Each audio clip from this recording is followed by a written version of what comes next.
culture. Yeah. Species has. They're fascinating, man, because they're so much like regular chimps, but they're not violent at all, hardly.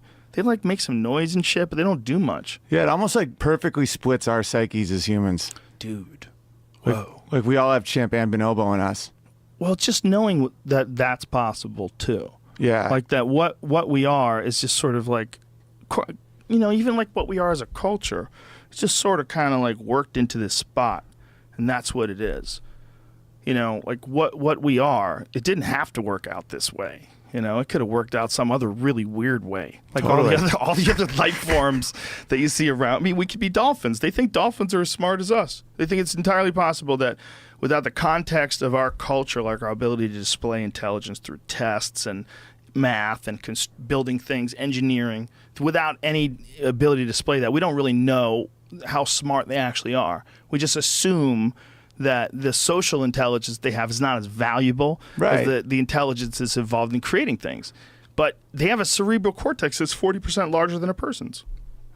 That's intense. Yeah, it's intense. Yeah, because all our tests are based on what we value. Yeah, exactly. Well, what we appreciate. I mean, I'm sure there's some other tests that they do, and they know there's some really complex language that they have that they can't decipher. They still haven't figured out what the fuck they're saying. They know that there's dialects. They know there's dialects, and they know that dolphins can understand a lot of the things that we tell them. But they don't exactly know what the fuck they're saying. That's for sure. They've never broken it down remember in Close Encounters? Yeah. They broke it down. They're like, there's a whole language here. I'll say, you know, and they tried to figure out what the language was. They've been studying dolphin language forever, and they're like, who knows what the fuck they're saying? Dude, dolphins blow my mind. Dude, they're smart. But they also do some fucked up shit too. They do. Yeah. A lot of infanticide. Sex slaves. Yeah, they kill babies. It's a real common thing, like it is in all of nature. Unfortunately, males kill the babies of, if it's not his kids. Yeah. You find a woman, you kill her babies. It's really crazy. That's the code of nature. Somehow or another, like that was the way to do it. Like, whew. Like, somehow or another, of all the years of these things trying to improve to get to the position they're at now, to be the most sturdy, the most viable, the most complex, the most able to figure out a way to survive, after all that, one of the options for one of the smartest things on the planet is eat babies. You got to eat the babies of other dudes. Yeah, it's like the race to the bottom of morality for efficiency on that one. Because it's like you can see how quickly that works. You know, your genes go, theirs don't. But it's like so disturbing. Here's the thing. Do you think that there's there's got to be a massive, massive advantage in being able to physically record things that people have learned and to be able to recreate them in the way that only we can? Like, as much as we can say that dolphins are intelligent, and I'm sure they are, and their brains might work better than ours. Who the fuck knows? But our brains, we have this weird ability to manipulate things on dry land. And that means we figured out electricity. And that means we figured out electronics. We figured out electronic storage and shit like this. The internet, Twitter, Instagram, instantaneous access to information about stuff. Like, that's just changing everything. Yeah, almost like a life form. It's unreal because we can act out things in the abstract and not actually have to do them and then create something bigger. Yeah, but I'm not sure we're smarter. I think collectively we are. But like as individuals, like a dolphin literally might be like a more potent mind than ours. Yeah. Well, pigeons have incredible abilities that we don't have. Really? Yeah. They can go like 5,000-6,000 miles to the same spot without a map or iPhone. Oh, right. Like those homing pigeons. Yeah, what are they using? Like magnetic fields? What are they using? Like I don't even know. Whew. I mean, that to me is so intense. You know, Nikola Tesla was in love with a pigeon? Oh, yeah. I heard that on this show, actually. You were talking about that. Yeah. That's hilarious. That guy was deep. Yeah, he couldn't make money on any of his own shit, though. All he could do is just love that pigeon. Well, he was just so super duper off the chart smart. Yeah. That I think he had a tremendous difficulty in interacting with regular people.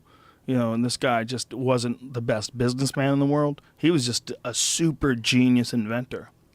But he was crazy, though. Massively, what would be the word? Eccentric. Yeah, I think there's a level of intelligence where you start almost becoming destructive. You know, it's like that funny bot on South Park. Remember, it was like, the greatest joke in the world is to kill everyone and say awkward.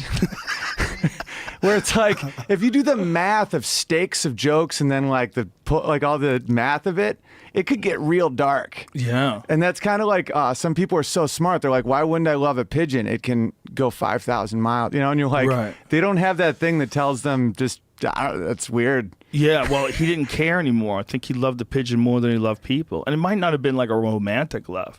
It might have been like some spiritual thing. You ever see that? There's one photo of him that's so iconic.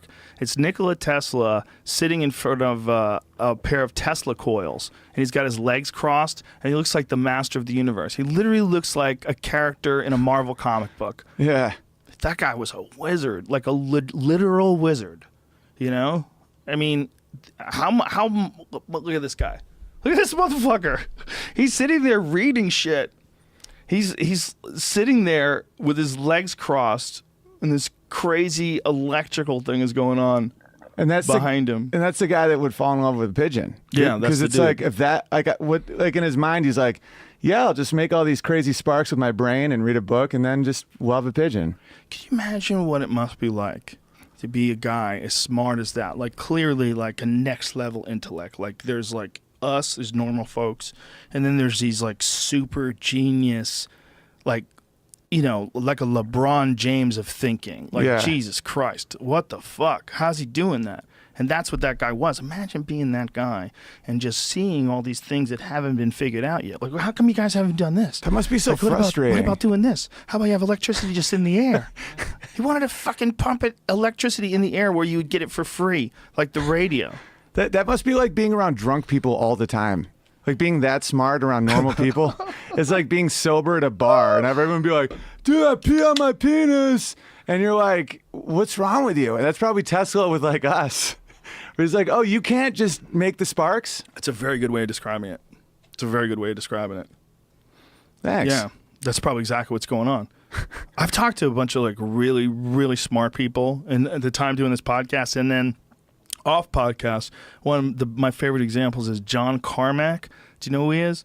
He's like this super genius coder who wrote the 3D engine for id Software. I guess he would be like the lead programmer or something for id Software. One of the founders. Yeah. Like Quake and Doom and all those 3D games. Like he invented those things. That's unreal. And every time I talk to him, I'm like, I'm barely your species, barely the same species.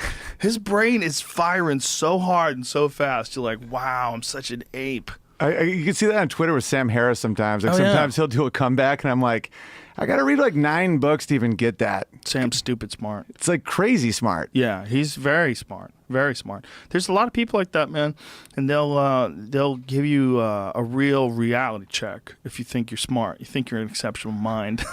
Yeah, my wife has her master's in